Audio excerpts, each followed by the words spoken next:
Afirmar que Jovellanos era un ilustrado ya tiene un componente de interpretación grande y muy discutible por otra parte, porque la categoría historiográfica de ilustración está totalmente dominada por la perspectiva francesa y europea en general, y en absoluto se corresponde con la realidad española, no tiene absolutamente nada que ver.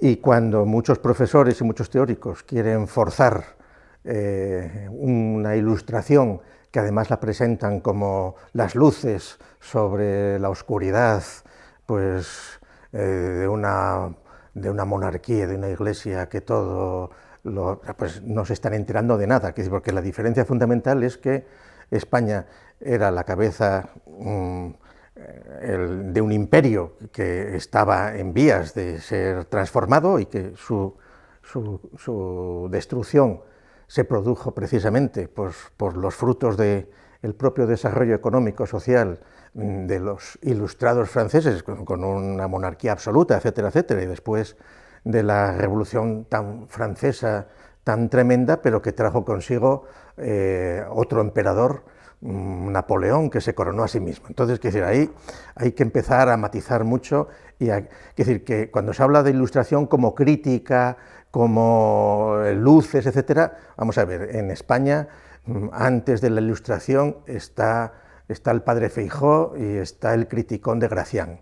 Y entonces aquí de crítica ya había de sobra. Y la crítica que se hacía desde la Inquisición católica y desde la crítica de todo el pensamiento público español, imperial, de todas las realidades que iban sucediendo, pues no se puede dejar solo.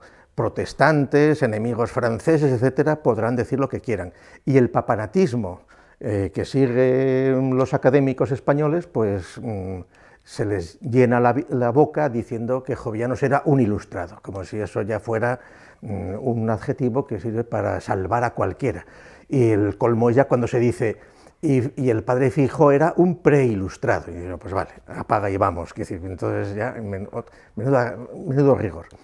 Jovellanos tuvo la suerte de morirse en el año 11, es decir, de no tener que de morirse antes del año 12 de la Constitución, es decir, ya totalmente implicado pues, en la reacción contra la invasión francesa, pero donde precisamente el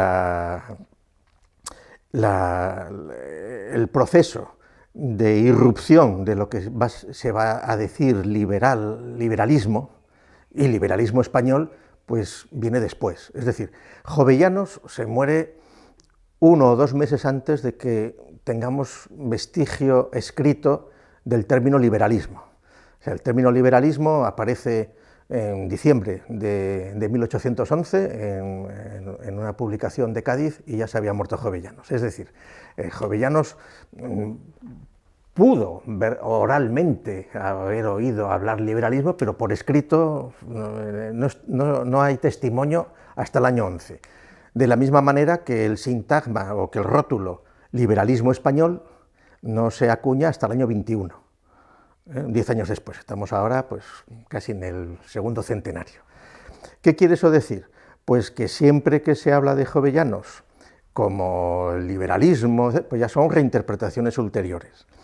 Y en el caso de Jovellanos, como claro, Jovellanos, la primera dificultad ha sido cómo clasificarle, qué fue Jovellanos, qué hizo. Claro, tuvo la gran ventaja también pues, de tener enfrentamientos con el poder y de estar un montón de años preso, etcétera, etcétera, que eso queda muy bien.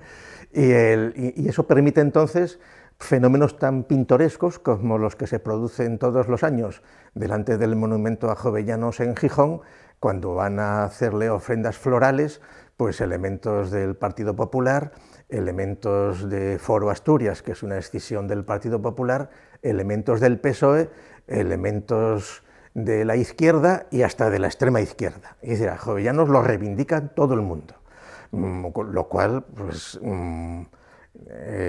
se puede interpretar de muchas maneras. Probablemente pues que vale para un roto y para un descosido. Luego, Jovellanos, por ejemplo, no se puede decir que hubiera estado olvidado en el siglo XIX ni en el XX. O sea, mientras que, por ejemplo, Feijoo, que lo he mencionado antes, Feijoo, que es el filósofo más importante del siglo XVIII, digamos, académico, o el escritor, y además el creador del ensayo en español y el forjador de mucho vocabulario filosófico en lengua española. Es el primero que lo utiliza, es el primero que empieza a hablar, por ejemplo, de materialismo en español es Feijoo. Claro, Feijoo, sin embargo, en el siglo XIX es olvidado totalmente. ¿Por qué? Pues porque ha quedado ya relativamente atrasado, porque la función de estar al tanto de lo que las ciencias hacían en el resto del mundo, es decir, de Europa, lo ha sustituido otro fraile, Almeida, un portugués, pero que escribió en portugués, pero que se tradujo al español y que cumplió las funciones que Feijoo había hecho en la primera mitad del siglo XVIII, pues en la segunda mitad del siglo XVIII, sin embargo, y Almeida, los libros de Almeida sí que se publicaron en las primeras décadas del siglo XIX, pero, por ejemplo, Feijoo en el siglo XIX no se publicó nunca, no hubo obras completas, bueno, ni en el XIX ni en el XX.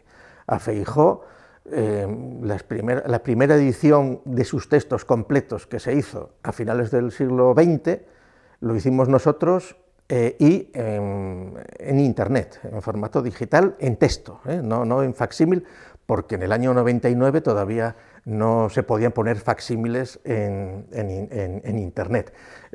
Lo habíamos publicado en los años 80 en microfilm, a Feijoo entero, en microficha, que teníamos ediciones en microficha, lo mismo que también publicamos en los años 80 muchas ediciones de Jovellanos en microficha, en microfilm, que no eran fáciles de encontrar, bueno, pero eso ya es tecnología arqueológica, porque hoy día todas esas cosas están digitalizadas a disposición libre en Google Libros o en cualquier repositorio, etc. Bien, pero entonces Jovellanos durante todo el siglo XIX conoció 5 o 6 grandes ediciones de sus obras, algunas reediciones, que tienen el mayor interés, sobre todo por las biografías y por los prólogos que se acompañan a esas ediciones. Y entonces, claro, Jovellanos ha ido siendo reinterpretado interesadamente, pues por las sucesivas generaciones, podríamos decir, de la izquierda y de la derecha. Es decir, si seguimos los criterios de clasificación de las generaciones de la izquierda que hizo Bueno en el mito de la izquierda, pues claro, Jovellanos es normal que fuera reivindicado por el segundo género de izquierda, que es la izquierda liberal, la izquierda que surge en Cádiz y en el entorno de la Constitución de 1812. Claro, pero hay, por ejemplo, Jovellanos, en las cartas que escribe en 1811, Jovellanos está en contra de la soberanía, del concepto de soberanía nacional. Él dice, eso es un mito, tal. Entonces, claro, y está a punto de morirse. Entonces, claro, hay que ya los intérpretes digan, no, pues es que chocheaba o que todavía no le dio tiempo a cambiarse. Bueno, vale, eso ya, si quieres reinterpretar, puedes hacer lo que te dé la gana. Pero ahí varía muchísimo, como son las lecturas que se hacen interesadas de lo que son los proyectos interesantísimos de Jovellanos, de hacer el Instituto Asturiano, o sea, al lado de su casa, pues un edificio para hacer el Instituto Asturiano, para formar tal, claro.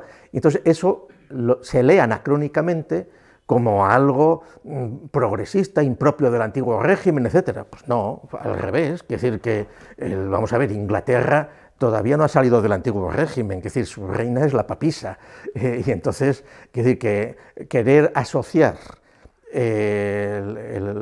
una revolución liberal, como sucedió con la Revolución Francesa, bueno, como retrospectivamente podemos decir que hicieron los jacobinos, porque que fue otra cosa, porque en realidad hay que recordar, aunque es bien sabido, que obviamente el sentido de liberal tiene Solera, y fundamentalmente es la dialéctica entre liberales y mecánicos, o las artes liberales y las artes mecánicas, o las artes serviles,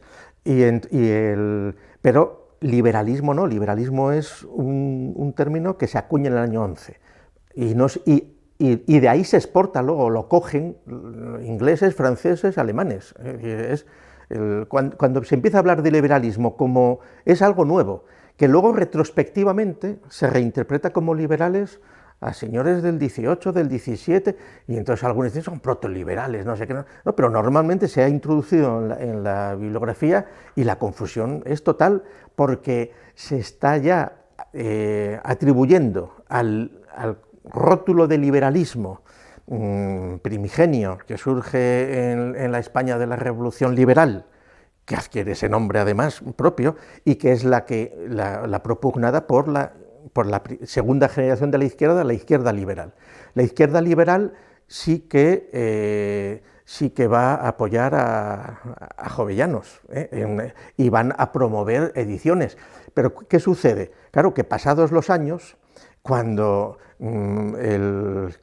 van avanzando las cosas, es decir, cuando en el año 48, por ejemplo, pues se produce el Manifiesto Comunista, cuando se empieza a hablar del socialismo en los años 30, etcétera, etcétera, pues surge el tercer género de izquierda, que es la izquierda anarquista, y luego más adelante la izquierda socialista marxista, como cuarto género. El quinto género es la izquierda soviética y el sexto la China. Pero entonces, las reinterpretaciones de Jovellanos, los momentos de transición más bonitos, es precisamente, pues claro, cuando termina la ominosa década, cuando empieza Isabel II, cuando los liberales frente a los conservadores, pero claro, a medida que van pasando los años y que van sucediéndose cosas, pues sucede que la izquierda, que en la terminología de Bueno, en el mito de la derecha, en las tres generaciones de la derecha, la izquierda primaria o primigenia, que es el antiguo régimen y que será el carlismo en España, que es posterior a la izquierda. Es decir, que se empieza a hablar de derecha porque surge la izquierda, no antes. Y entonces la izquierda es previa, pero es la relación, Bueno lo dice muy claramente, es decir, es la relación de padre e hijo. Es decir, nadie es padre hasta que no tiene un hijo. Entonces, un hijo del antiguo régimen es la Revolución Francesa, es lo que se va a interpretar como el surgimiento de la izquierda, pero no hay derecha antes de que haya izquierda. Bueno, y todas estas cosas, bueno, son cosas muy conocidas, pero que además vienen de atrás de la colocación protocolaria de los estados generales, que provenían pues de la colocación a la diestra del padre, etcétera, en las iglesias tradicionales, bueno, esas cosas. Y entonces, ¿qué sucede? Pues que la izquierda primaria, que en España se identifica con el carlismo, que es querer volver al antiguo régimen, Dios, patria y fueros y rey, lo que haga falta.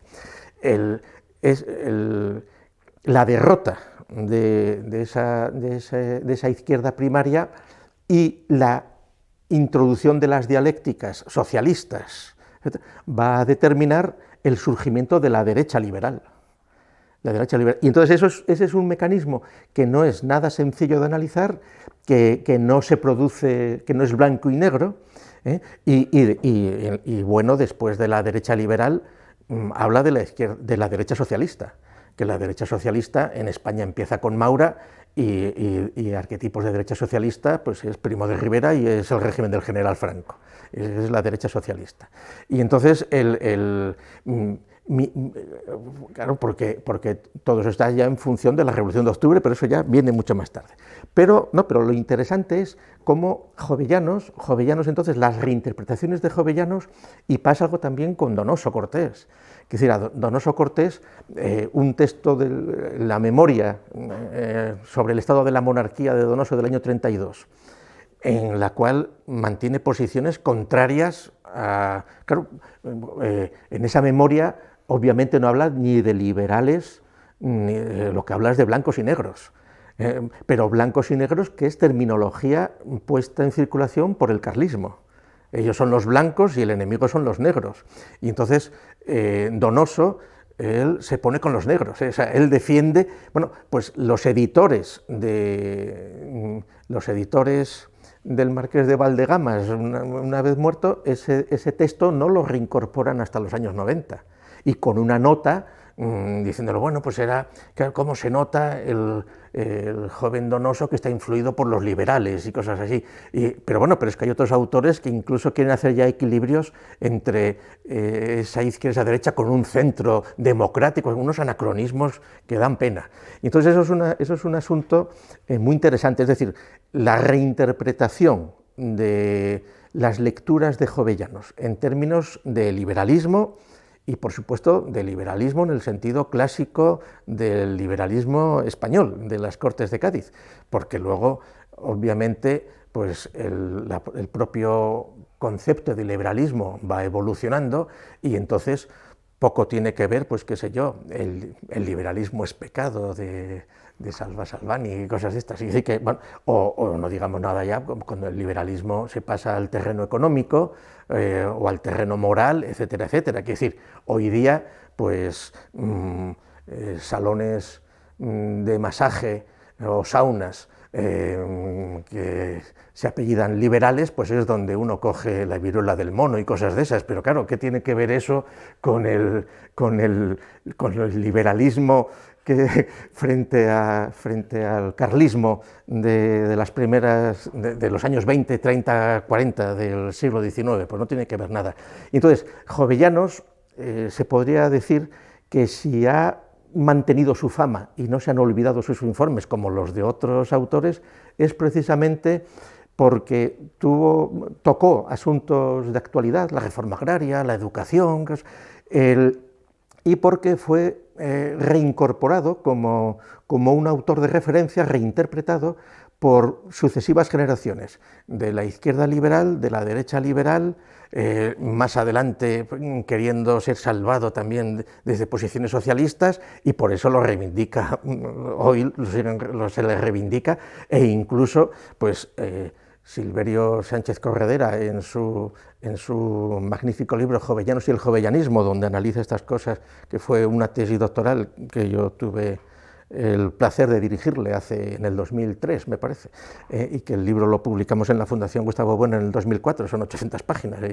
Pues ahí encuentra hasta vestigios de reivindicaciones de Jovellanos por la izquierda asiática. O sea, quiere decir que Jovellanos, pero que son procesos que vienen de atrás. Es un poco lo que pasó con Menéndez Pelayo en la época de la República y luego del franquismo. Quiere decir que Menéndez Pelayo fue reinventado, fue recuperado. O sea, las ediciones de las obras completas de Menéndez Pelayo estaban paradas, las que estaba haciendo Suárez, Victoriano, por cuestiones económicas, pero en los años de la República pues hay un repunte de Menéndez Pelayo, porque se le ve como bueno, obviamente llevaba 20 años muerto, y luego en el año 37, es decir, pues 25 años después de muerto Menéndez Pelayo, Sáenz Rodríguez decreta la edición nacional de las obras de Menéndez Pelayo, y en el año 56 fue la apoteosis de Menéndez Pelayo en España, bueno,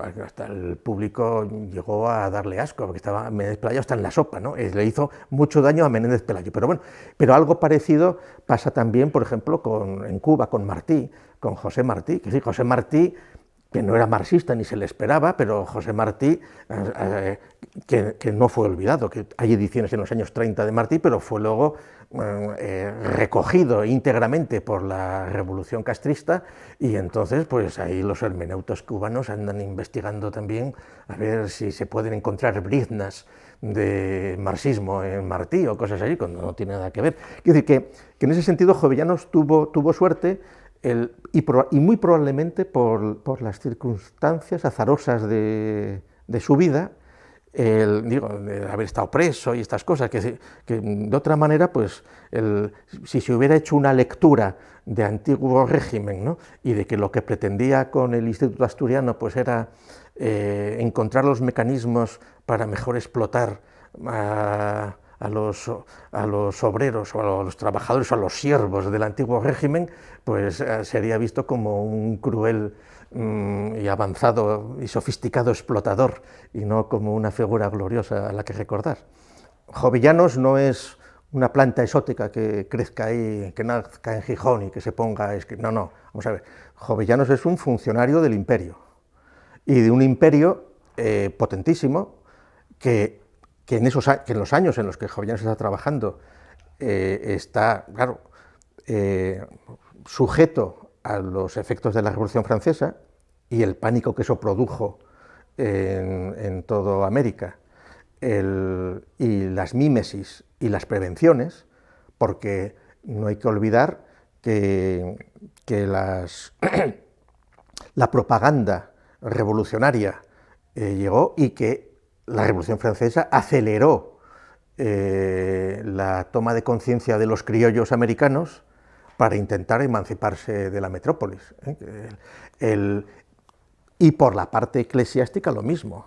Es decir, por la parte eclesiástica, el hecho, la existencia de un clero indígena que se aprovechó de las estrategias lingüísticas promovidas a principios del siglo XVI por la Iglesia.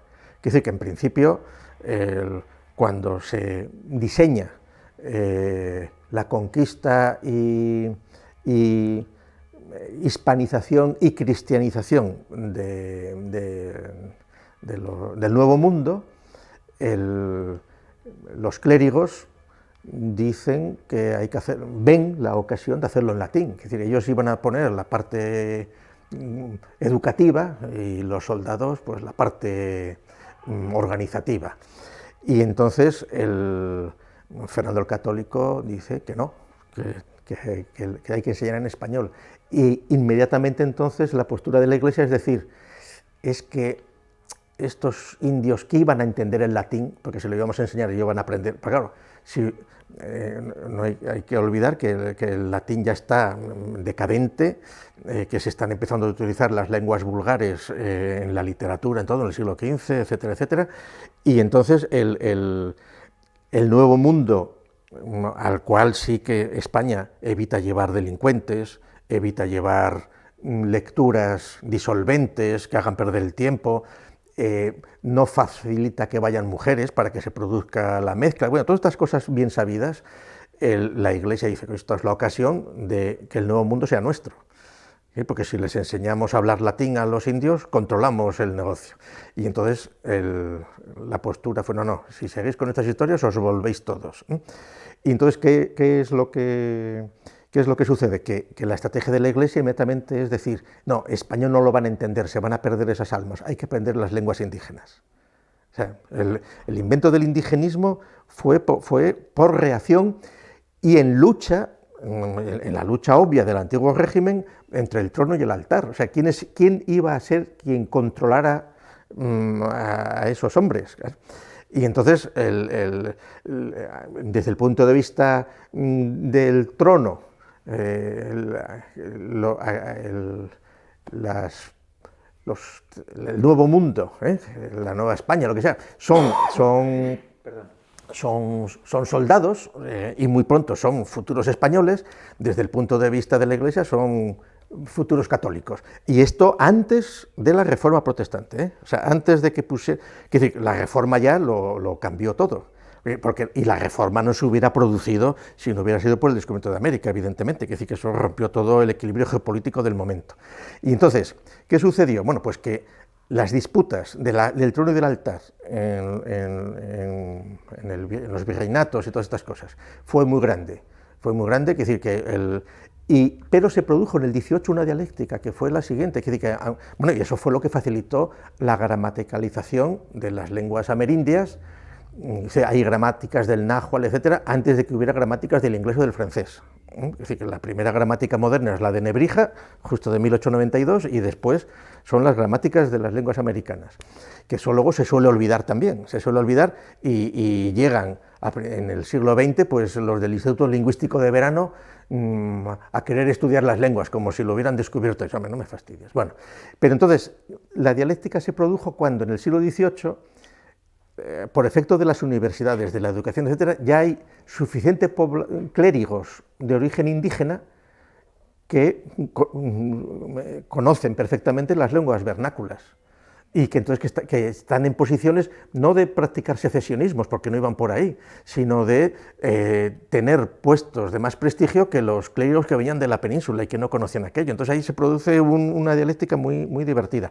Y eso es lo que va a determinar pues, toda una serie de fenómenos muy curiosos, pues como lo de Fray Servando de Mier, ya que estamos en Cantabria, porque era de estas tierras, claro, cuando Fray Servando, que era un criollo, y cuando, pues, para negar la importancia del descubrimiento, dirá que España no aportó la cristianización de México, sino que esa ya viene del siglo I. Cuando nuestro Señor Jesucristo mandó a sus discípulos ir y predicar por todo el mundo, el apóstol Santo Tomás fue a México, y el que se apareció a la Virgen de Guadalupe fue el apóstol Santo Tomás.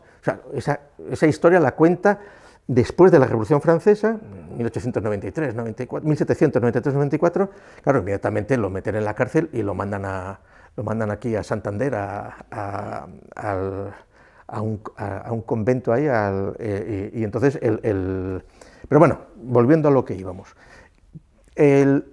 todo el proceso de racionalización del hecho del descubrimiento, y que ya venía de atrás, venía de la Reconquista, es decir, si para entender el comportamiento político de la monarquía hispánica en la época de la Reconquista, no hay más que ver el libro de los 12 sabios.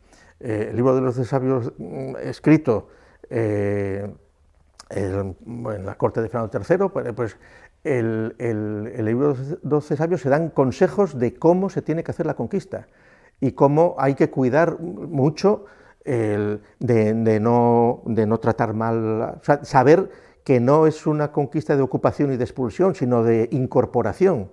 Entonces ese ortograma es el que se va a trasladar a América. Y eso, y desde muy pronto, no hay que olvidar también que el descubrimiento de América pone en crisis todo hoy diríamos, el relato o el discurso cristiano. Claro, porque hay hombres que no habían estado contactados, diríamos hoy, con lo cual el id y predicad a todos los hombres, la primera solución fue decir, no, es que no son hombres, que esa es luego lo que harán los protestantes, es decir, los indígenas del norte de América no son hombres, son animales, los podemos exterminar, y así hicieron. Claro, esas disputas, que era la más cómoda, decir, oye, si no conocen la palabra de Dios, no son hombres. De hecho, la corona tenía previsto toda la cristianización del norte de África, estaban previstos, después de enero del 92, de la toma de Granada, estaba previsto continuar la cristianización del norte de África. Entonces, cuando aparece América, el debate primero que se produce es, ¿qué es más prioritario? ¿Salvar las almas de quienes no han recibido la verdad revelada o intentar salvar a quienes ya están renegados porque son de la secta de Mahoma? Y entonces optan por aquello. Claro, eso de ahí viene pues todos los escritos de la escuela de Salamanca, la de verdad, no la escuela de Salamanca luego esta ya ampliada en donde entra todo el mundo. No, la escuela de Salamanca de verdad, que ahí Vitoria, Báñez, Soto, que ahí hay que empezar a argumentar teológica y filosóficamente sobre el derecho de conquista, sobre que son personas, sobre todas estas cosas. Y entonces, ¿qué quiere eso decir? Que por su posición política y por el papel que jugó España en esos años, que se adelantó pues varias décadas y que sirvió de modelo para luego que hicieron los ingleses, y por supuesto no digamos nada de las aspiraciones de Francia, que Francia siempre tuvo aspiraciones frustradas, ya desde Bernardo del Carpio, 1000 años antes de que Napoleón entrara en 1808, que es justo, y Francia como imperio colonial, pues es una cosa ya del siglo XIX. Y entonces la leyenda negra ha llevado a creer que el nivel de desarrollo científico, conceptual, teórico, filosófico, teológico, etcétera, era algo menor. No, La administración imperial española era una maquinaria perfectísima.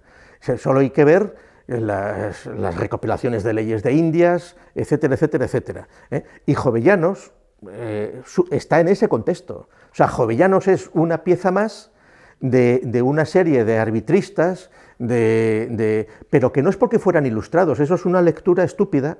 Es una lectura estúpida, dando por supuesto que en el siglo XVII eran todos medio imbéciles, o que estaban, y eso, bueno, eso es muy fácil simplificarlo, pues con algunos textos de teólogos o de moralistas o lo que fuera. No, no, vamos a ver, la realidad es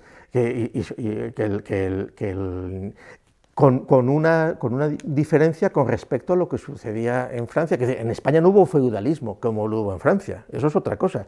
Y entonces, ni hubo la fragmentación que hubo en Italia o en Alemania. Es decir, hoy día nos podemos sorprender, qué cantidad de edificios, de palacios, de monumentos hay en Alemania, hay en Italia y en Francia. Claro, eran todos feudos pequeñitos, tal. La estructura de la España imperial era totalmente distinta. Es decir, y España en buena medida, si no tuvo un desarrollo, digamos, lujoso en el siglo XVIII y XIX, como tuvieron Francia, fue porque esos recursos se dedicaron a hacer docenas de universidades, de bibliotecas, etcétera, etcétera, bueno, de edificios, bueno, en expandir un imperio que luego pues era muy difícil de operar, sobre todo cuando enfrente estaban los piratas o los corsarios al servicio de la corona inglesa, que eran del antiguo régimen, y así sucesivamente. Y entonces, en ese sentido, Jovellanos no es un personaje que haya que admirarse por decir, es un genio, ¿no? Como tampoco Feijóo. Es decir, Feijóo tuvo la suerte, seguramente, y también Jovellanos, Feijóo era gallego. Estudió en Salamanca, pero luego desarrolló toda su actividad en Oviedo. Entonces Feijóo estaba en Oviedo en el siglo XVIII, Oviedo tenía 5.000 habitantes. Y entonces él empieza a escribir cuando prácticamente está ya jubilado como catedrático de la universidad. Él empieza a escribir a los 50 años. Pero claro, en los años 20 del siglo XVIII, Feijóo, los escritos que se hacían en Francia, las memorias de Trebus, los diccionarios, tal, en 10 días llegaban a Oviedo. O sea, pues, bueno, no es la inmediatez del WhatsApp, pero prácticamente, es decir, había una comunicación absoluta. Feijóo está al tanto de lo que hace Newton, de lo otro, y tiene la ventaja que no está en la corte. En la corte se hubiera entretenido pues en 1000 chorradas, es decir, estaba ahí aislado, fue a Madrid un par de veces, él se dedicaba a escribir en plan, y adoptó el español, escribió en español. Y entonces, claro, y Feijóo se difundió muchísimo más que Jovellanos. O sea, Feijóo, se calculan 300.000 ediciones de Feijóo, las que hubo en el siglo XVIII. Claro, Jovellanos y Feijóo interesó en un sentido mucho más general, seguramente. Jovellanos, a mí me da la impresión de que todas las ediciones que se hicieron en el diccionario que antes hemos hablado estaban todas muy políticamente determinadas y para justificar sobre todo posiciones políticas interesadas, y de ahí las lecturas, que no quiero decir que fueran manipuladas adrede, o que fuera... No, simplemente por la ingenuidad o por la evidencia porque es muy difícil, claro, si un autor dice, no, es que Feijóo es un adelantado de las posiciones liberales. Pues, a ver, ¿qué estamos hablando de posiciones liberales? ¿De qué estamos hablando? Pues que eso son cosas que hay que revisarlo y que limpiar toda esta cantidad de tópicos, y muchos que se están introduciendo nuevos ahora, que también es muy peligroso porque pueden provocar mucha confusión, como lo de Escuela de Salamanca, que habíamos dicho, ampliada. Muy bien.